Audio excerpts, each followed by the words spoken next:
Well, hello everyone. Welcome to Passion Studies. My name is Dikshant Sharma, and today we are going to start Chapter 2 of Sociology Class 12, that is, the demographic structure of Indian society.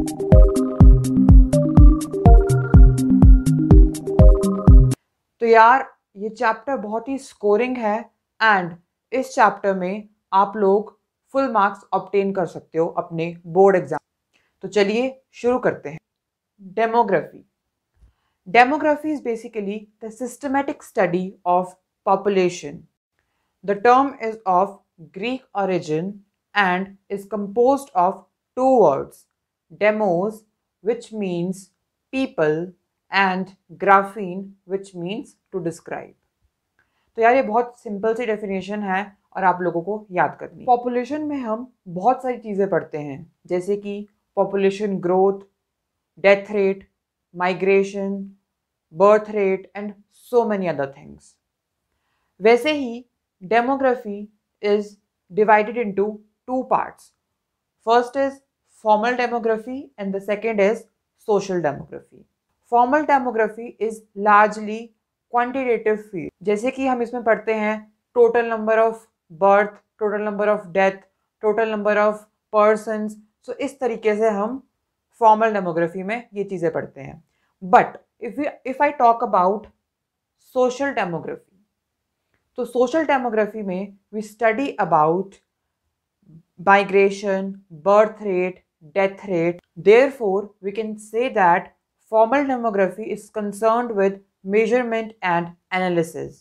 And if I talk about social demography, so it is concerned about consequences of population. अब यार इसके बाद हम इसमें theories के ऊपर आते हैं. इसमें आपको दो थ्योरीज दी गई है. The first is the Malthusian theory of population growth and the second is the theory of demographic transition. ये दोनों ही theories बहुत ही important है and एग्जामिनेशन में इसके आने के चांसेस बहुत होते हैं. तो पहले हम पढ़ते हैं the Malthusian theory of population growth. Malthusian theory was propounded by Thomas Robert Malthus. Robert Malthus एक पॉलिटिकल इकोनॉमिस्ट थे. उन्होंने अपनी बुक लिखी थी जिसका नाम है एसे ऑन पॉपुलेशन इन 1798. ये क्वेश्चन आपको 1 मार्क्स के लिए बोर्ड एग्जाम्स में आ सकता है. तो keep remembering these type of questions. अब वो अपनी थ्योरी में बोलते हैं कि जो पॉपुलेशन है it grows very fastly and rapidly, but जो एग्रीकल्चरल प्रोडक्शन है, सबसिस्टेंस, वो थोड़ा स्लो ग्रो करता है. और अगर हम बात करें आपकी एग्रीकल्चरल प्रोडक्शन की, तो वो अरिथमेटिक प्रोग्रेशन को फॉलो करती है, जैसे 2, 4, 6, 8. अगर हम बात करें पॉपुलेशन की, तो वो ज्योमेट्रिक प्रोग्रेशन को फॉलो करती है, जैसे 2, 6, 8, 16 एंड सो ऑन. सो ये एक फिनोमिना बोल सकते हैं या फिर एक ये थ्योरी में उन्होंने ये चीज़ बताई है. अब अगर एक एग्जाम्पल के तौर पर समझा जाए, सपोज कीजिए अगर एक फैमिली है जिसमें 10 लोग रहते हैं एंड उस फैमिली में जो उनकी एग्रीकल्चरल प्रोडक्शन है वो सिर्फ और सिर्फ 10 kgs ऑफ राइस है.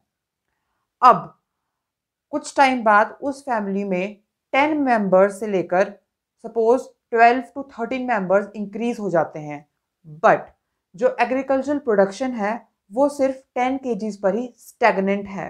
तो इस तरीके से जो एग्रीकल्चरल प्रोडक्शन है वो स्लोली ग्रो करता है या फिर ग्रो ही नहीं करता, स्टैग्नेंट रहता है.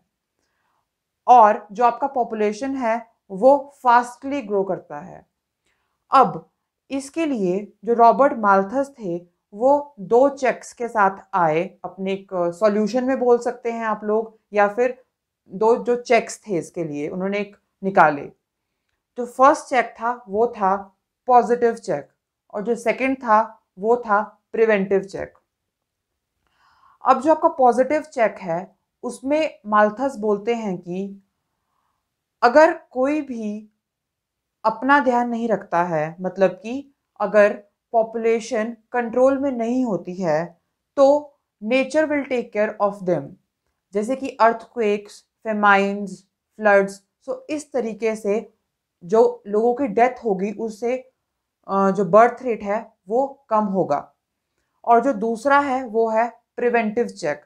प्रिवेंटिव चेक में माल्थस बोलते हैं कि जो पॉपुलेशन है वो कॉन्ट्रासेप्टिव्स, आपकी सेलिबसी एंड लेट मैरिजेस, अगर इन चीज़ों को अडॉप्ट करती है वॉलंटरली, सो इस तरीके से भी जो पॉपुलेशन है वो कंट्रोल की जा सकती है।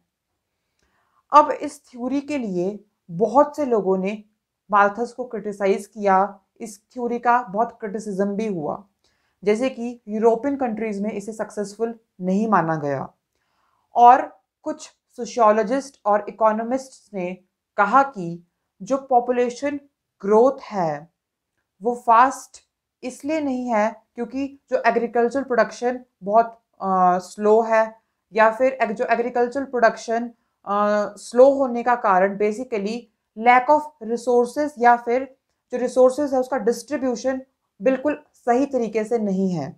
तो ये रीज़न है बेसिकली स्टारवेशन, फेमाइंस का। और जो पॉपुलेशन है वो इसलिए ज़्यादा से ज़्यादा ग्रो भी कर रही है, और जो एग्रीकल्चर प्रोडक्शन है वो इसीलिए अनइवन एंड अनइक्वल है लोगों के अंदर, क्योंकि जो रिसोर्सेज का डिस्ट्रीब्यूशन है वो भी अनइक्वल है। सो बेसिकली ये माल्थस ने कहा था अपनी थ्योरी में, और यही उनका जो लोगों ने क्रिटिसाइज किया था इस थ्योरी के लिए। अब क्वेश्चन आता है कि अगर आपको ये क्वेश्चन 6 मार्क्स के लिए पेपर में आ जाता है बोर्ड एग्जाम में, तो आप इसे कैसे अटेम्प्ट करेंगे? So I will tell you the technique. जब भी आपको ऐसा क्वेश्चन एग्जाम में आता है थ्योरी का, तो और 6 मार्क्स के लिए स्पेशली, या 4 मार्क्स के लिए आ जाता है, तो आपने सबसे पहले उसकी इंट्रोडक्शन देनी है। You have to start with intro. आपने उसको इंट्रोडक्शन दे देनी है 2 लाइंस में। उसके बाद you have to go for its explanation. आपने उसको एक्सप्लेन करना है थ्योरी को कि उसमें क्या कहा गया है, जैसे कि माल्थस थ्योरी में जो मैंने बताया आपको। उसके बाद आपको, अगर उस थ्योरी का क्रिटिसिज्म है, मैक्सिमम थ्योरीज को क्रिटिसाइज किया जाता है, तो आपने उसका क्रिटिसिज्म देना है यहाँ पर, एंड लास्ट में उसको आपने कंक्लूड कर देना है, कंक्लूजन देना है आपने। इस तरीके से अगर आप अपने आंसर्स को लिखेंगे तो definitely you will score 6 on 6 और 4 on 4। मतलब कि इससे आपका आंसर बहुत ही प्रेजेंटेबल लगता है और बहुत ही वेल मैनेज्ड लगता है।